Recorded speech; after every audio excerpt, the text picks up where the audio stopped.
My name is Cody Peterson. I'm a senior technical product manager at Voltron Data, and I generally do not drink coffee. Yeah, actually, Diet Coke is usually my go-to caffeine. So I've been thinking about standards a bunch, especially because we're doing the AI quality conference. And one thing that we plan to do at the conference is create standards for AI quality.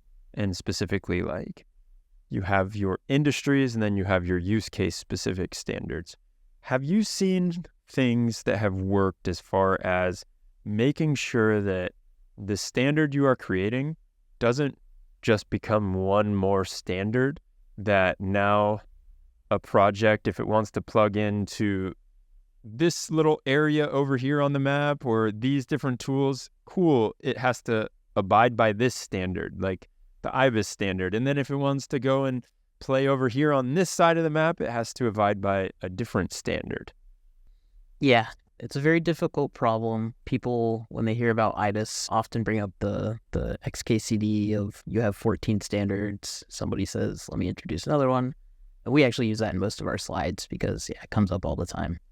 And I don't have a great answer. I would say that part of it is just making sure you get buy-in from a diverse set of organizations. Like, I don't think Apache Arrow would have worked if it were Voltron Data didn't actually exist at the time, but just as an example, if it were only Voltron Data pushing on Apache Arrow, and trying to get it adopted everywhere, that wouldn't have worked. But it has buy-in from a bunch of different companies and a bunch of different organizations, and Wes and a bunch of other people who were kind of facing the same problems at the time got together and decided on this standard. And a lot of it's just, getting that buy-in across the ecosystem and across organizations and popularity to some extent. Like, even looking at OpenAI, I think OpenAI has almost created a standard in their REST API LLMs today, and there's then like slight differences if you try to use Anthropic or Mistral or whatever. And I don't know, is someone going to come along and like create a standard API for these things? I know there's some open source projects trying to do that, and it's hard. You really have to get buy-in and just gain popularity over time, I think, and eventually becomes a standard.